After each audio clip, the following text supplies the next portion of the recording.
Voilà, alors aujourd'hui je voulais vous parler d'un thème musical de George Milsberg, de Jorge Milsberg, qui est un thème que je trouve très intéressant et qui va très très bien avec ce charango, qui est un charango 100% français. Il a été fabriqué en France par un ami qui s'appelle Michel Griffon.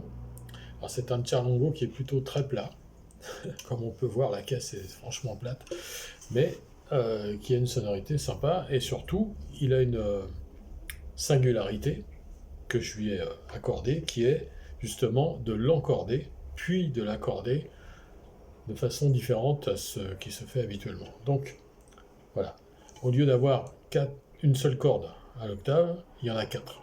Voilà.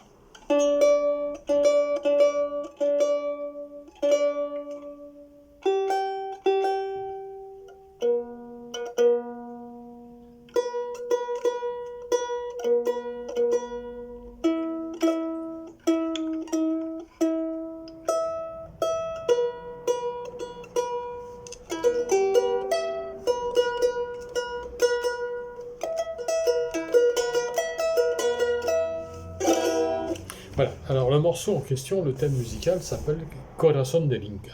C'est une composition originale de Jorge Milsberg, qui a pour particularité d'être joué plutôt avec les flûtes, et moi j'en ai fait une adaptation au charango, que j'aime beaucoup, parce que ça me permet justement d'utiliser cet instrument-là, qui a donc la particularité d'avoir des cordes en plus, enfin des octaves en plus. Et ça permet de faire, par exemple, quand on fait... Si on continue, on va par là, on est d'accord, pour monter. Alors moi, non. Avec cet instrument-là, je fais...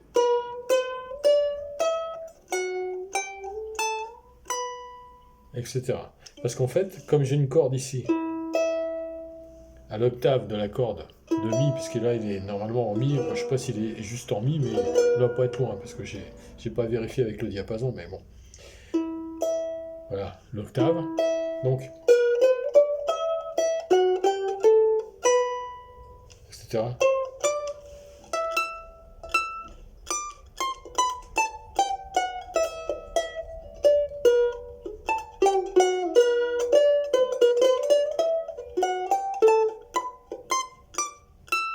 Voilà, ça permet vraiment, il y a des possibilités en plus.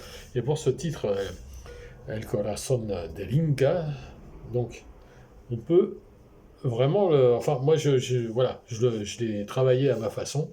Alors, ça fait donc...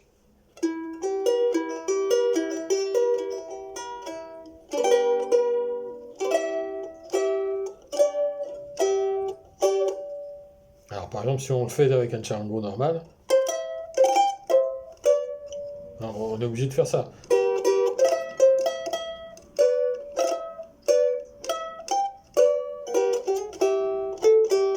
Voilà, en gros, hein, c'est ce que fait la flûte en fait.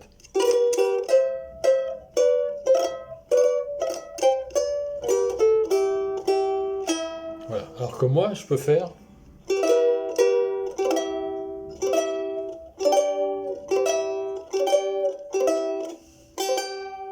Voilà, en mettant le doigt ici, puisque j'ai l'octave au-dessus.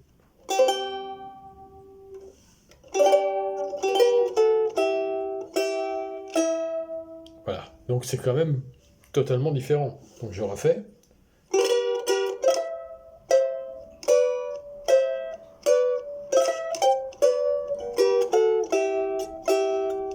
Ça, c'est avec un charango normal. Mais avec l'encordage de celui-ci,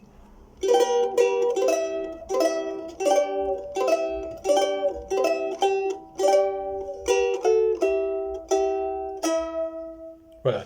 Et ça permet aussi de l'interpréter d'une façon plus swingée, comme j'aime beaucoup, parce que moi, il y a un truc que j'aime pas dans la musique sud-américaine, c'est les gens, c'est pas les gens, c'est la façon dont ils interprètent de façon très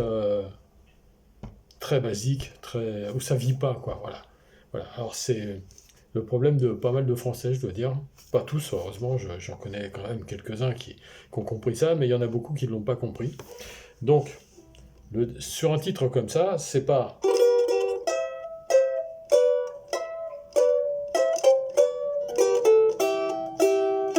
Parce que ça, franchement, si c'est pour jouer ça, moi je préfère aller écouter le Syncas.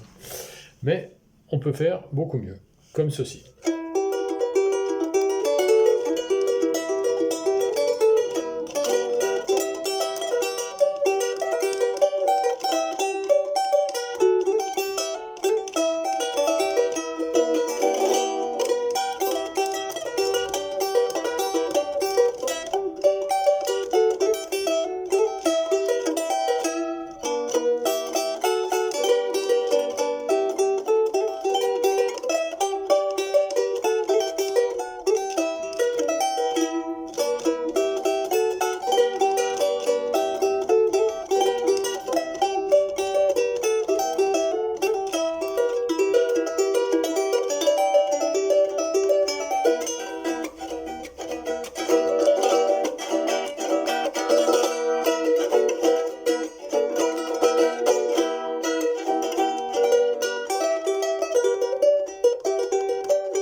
Voilà.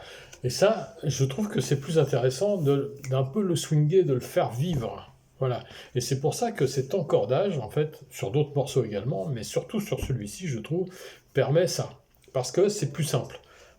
Non pas que ce soit pas simple de jouer par ici, évidemment. Mais là, franchement, on a tout sous la main. C'est le cas de le dire d'ailleurs. Tout sous la main et ça permet vraiment de faire des choses très sympathiques. Voilà, donc c'est un charango que j'aime beaucoup, qui a été complètement cassé parce qu'il est tombé, comme ça arrive souvent. Mon père l'avait complètement refait ici. Il avait mis un morceau de cuir ici qui me permet de pas me... Parce qu'en dessous, il y a des vis. Il y a plein de vis en fait en dessous. Et voilà, donc... Bon, en ce moment, il fait un peu chaud. Hein. Donc, les cordes de nylon bougent.